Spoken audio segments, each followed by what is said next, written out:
Hello everyone. I hope you all are doing well. So let's begin the practice sessions from again unit 3. As you know that we are doing this particular topic of types of competition in a market, and this belongs to unit 3. And those who have not seen or covered last session questions, on the top I'm providing you link.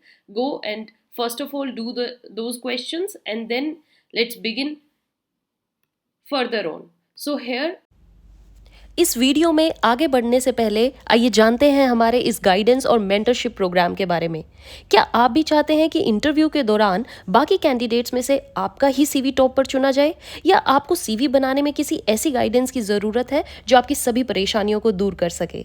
क्या आपको भी exam preparation में ज़्यादा समय ना गवाकर point two point या exact prediction के according ही पढ़ना है? क्या आपको भी डाउट सॉल्विंग ट्यूशंस महंगे पड़ रहे हैं? तो हम लेकर आ गए हैं 24/7 and 1-to-1 doubt solving sessions just in ₹299। जी हाँ, सिर्फ 299 रुपये में आप ये सभी सर्विसेज का फ़ायदा ले सकते हैं हमारी सपोर्ट एंड असिस्टेंस प्रोग्राम से जुड़कर। तो अपने फ्यूचर गोल्स को देखते हुए जल्दी से फ़ोन उठाइए और व्हाट्सएप कीजिए नीचे दिए गए नंबर पर। the next question is, if a firm sells its output in a market characterized by many sellers and buyers, a homogeneous product रहेगा, unlimited long run resources mobility है, परफेक्ट नॉलेज है, तो वो जो फर्म है वो किस टाइप के पर्टिकुलर वीकेंड से मार्केट से बिलोंग करती है? So whether it's a monopolist, oligopolist, perfect competition और वी से मोनोपोलिस्टिक कॉम्पिटिटर, तो वो कॉम्पिटिटर किस मार्केट से बिलोंग कर रहा है? Very easy, perfect competitor. So first question done.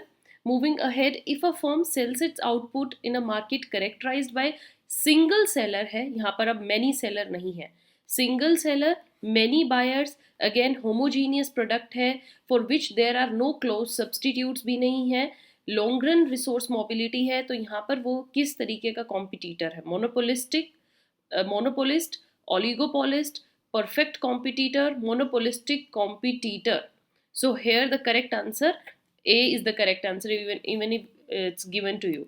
So monopolist, because monopoly है, उनकी चल रही है, कोई close substitute नहीं है, single seller से ही आपको first समझ जाना चाहिए, he is a monopolist. Next, if a firm sells its output in a market characterized by many sellers and buyers, अब यहाँ पर फिर से many sellers, buyers है, then differentiated product है, means product यहाँ पर अब हर एक seller का different है, and unlimited long run resources है. सो मोनोपोलिस्ट तो होगा नहीं, सेम वे ओलिगोपोलिस्ट नहीं, क्योंकि डिफरेंशिएटेड प्रोडक्ट आ गया, परफेक्ट कॉम्पिटिटर भी नहीं रहेगा, डिफरेंशिएटेड प्रोडक्ट है. So you have the answer in your last option, this is monopolistic competitor, is it? Okay, it's monopolistic competitor. Then next, if a firm sells its output in, आपको इन question से ही idea मिल रहा है कि हम particular different types of competition की किसकी बात करते हैं, कौन सी अलग तरीके की मार्केट होती है. सो नेक्स्ट कम्स, अगर एक फर्म सेल कर रही है अपना आउटपुट जो कि फ्यू सेलर्स हैं, there are not many and there is also not a single one, there are very few and many buyers, limited long run resource mobility है, सो फ्यू सेलर से ही आपको समझ जाना चाहिए it belongs to oligopolist, there is a group of few sellers under it. So option B is correct. Next, if one perfectly competitive firm increases its level of output, perfect competition में अगर एक firm अपना output बढ़ा रही है, right, means अपने production को बढ़ा रही है, तो market supply उसकी क्या हो जाएगी? Both supply and market price will remain constant. वो same रहेगा, market supply में कोई change नहीं आएगा. Then we move ahead. Next question is, which of the following market comes close to satisfying the assumptions of perfectly competitive market structure के close आपको इनमें से कौन सी मार्केट लगती है? Stock market, market for agricultural commodities like wheat, corn, market for petroleum and natural gas, or all of the above. So we will say that perfect competition belongs to all of the above. Same product है तीनों में, homogeneous, many sellers होते हैं, many buyers हैं, so all characteristics are of perfect competition, all of the above. Next question is, a perfectly competitive firm, again आपको एक perfect competition की firm दी गई है, should reduce output, अगर वो अपना output reduce करती है या shut down करती है short run में, if market price is equal to marginal cost, तो यहाँ पर प्राइस कितना होना चाहिए, price is greater than average total cost, less than, greater than average variable cost, or less than average variable cost. So your price should be less than average variable cost. उससे कम ही हो price, तभी एक firm जो है shutdown का सोचती है. अगर एवरेज वेरिएबल कॉस्ट भी कवर नहीं होगी तभी तो आप अपने बिजनेस को बंद करोगे. अगर आपकी एटलीस्ट प्राइस जो है एवरेज वेरिएबल कॉस्ट को कवर कर रहा है, then certain firm start even keep continuing their business. Next we have question, the market demand curve for a perfect competitive industry is this. ये आपको इक्वेशन की form में एक ग्राफ दिया गया है. द मार्केट सप्लाई कर्व का ये दिया गया, ये डिमांड है, ये सप्लाई है. The market will be in equilibrium. कहाँ पर इक्विलिब्रियम में होती है, where both Q D equals to Q S. तो आप दोनों को इक्वल रखिए, 12 minus 2p 3 plus p, right. So ये यहाँ पर कहाँ पर इक्वल आएंगे, when it comes here 9,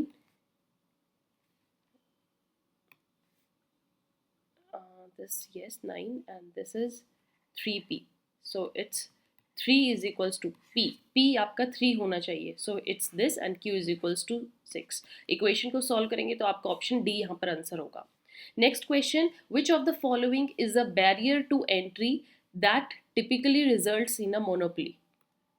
okay यहाँ पर किस तरीके की फर्म्स में ऐसा होता है कि वहाँ पर बैरियर होते हैं एंट्री का और typically results in the monopoly. So first is the firm control the entire supply of raw material. ऐसी फर्म्स में ये production of industries product is subject to economies of scale, और we say production of industries product require large initial capital investments, या फिर firms hold an exclusive government franchise. So among these जो industry या जो firm में production of industries product require larger initial capital investment, वहाँ पर barriers हमको देखने को मिलते हैं.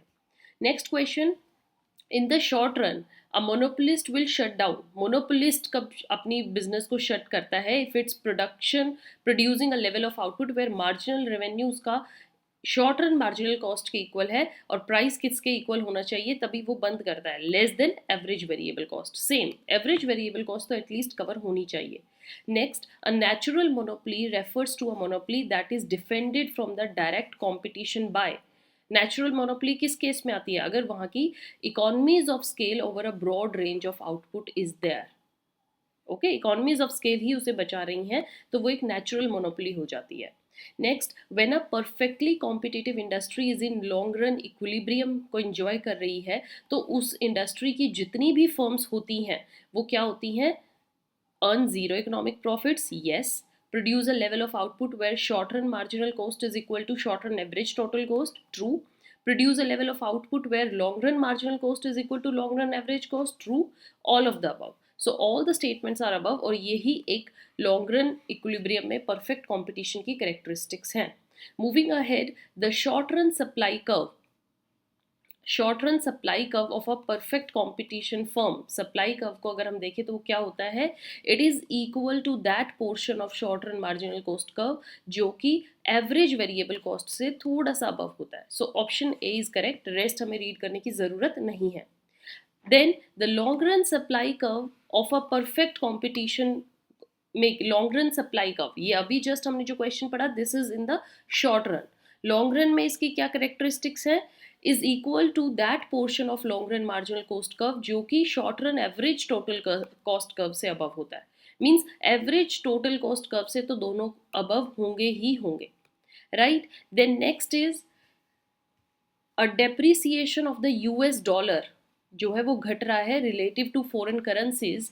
तो ऐसा क्या है, it will make what situation will happen, US exports less expensive in foreign countries. वो कम एक्सपेंसिव सामान को बाहर बेचेंगे क्योंकि बाहर की कंट्री के मुकाबले उनको वो सामान सस्ता पड़ रहा है. Means it is making loss for them. Then next, the value of US dollar in foreign exchange market will tend to, क्या होता है, इंक्रीज. अगर there is increase in the demand for US exports, yes. Then decrease if there is an increase in the demand for foreign imports by US, तो भी ये होता है. Decrease if monetary authorities intervene foreign exchange by selling US dollar for foreign currencies, yes. तो ये सब बाधाएं जो होती हैं ये US डॉलर को, the value of US dollar will tend to या तो इंक्रीज होता है इस सिचुएशन में, डिक्रीज होता है इस सिचुएशन में. So we will go with all of the above statements are correctly given. Then next is a monopolised market is in long run equilibrium. Monopoly means monopoly market जो होती है, monopoly competition, long run equilibrium उनको किस situation में मिलता है? So long run equilibrium, zero economic profit is earned, no. Production takes place where price is equal to this cost and average cost, no. Production takes place where long run marginal cost is equal to marginal revenue and price is not below long run average cost. That's correct given, तभी वो equilibrium enjoy करते हैं. So option C. Then next question is, read it carefully. एक monopoly है, monopolist जो कि 14,000 units of output produce कर रहे हैं and they are charging ₹14 per unit. Her unit का 14 ले रहे हैं. इट्स मार्जिनल रेवेन्यू ₹8 उनको मार्जिनल रेवेन्यू मिल रहा है. मार्जिनल कॉस्ट ₹7 है एंड राइज ही कर रही है. एवरेज टोटल कॉस्ट 10 आ रही है. एवरेज वेरिएबल कॉस्ट जो कि 9 है, तो फिक्स्ड कॉस्ट 1 हुई. द मोनोपोलिस्ट शुड, पूरा आपको सिनेरियो देखकर क्या लगता है कि मोनोपोलिस्ट को क्या करना चाहिए?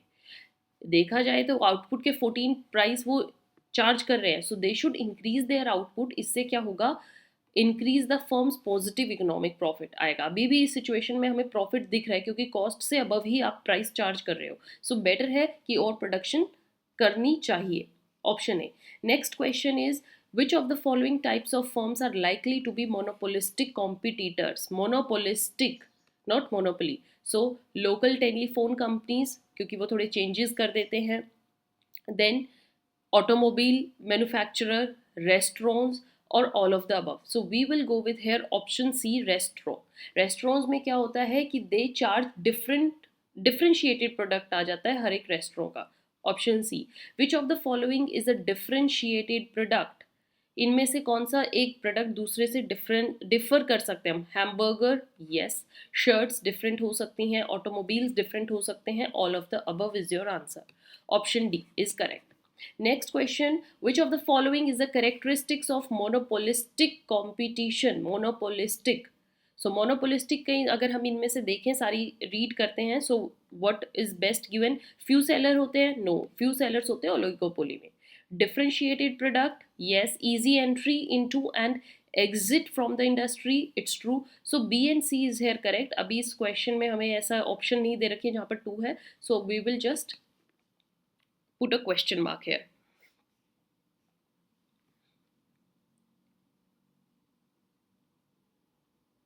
Next, a demand curve faced by a monopolistically competitive firm. Monopolistic competition में कैसा डिमांड कर्व होता है? अगर आपको ग्राफ सारे याद है मेरे साथ, अगर आपने अपना सिलेबस कवर किया, इट्स ऑलवेज इलास्टिक, चेंज होता रहता है. Next question, last for this session.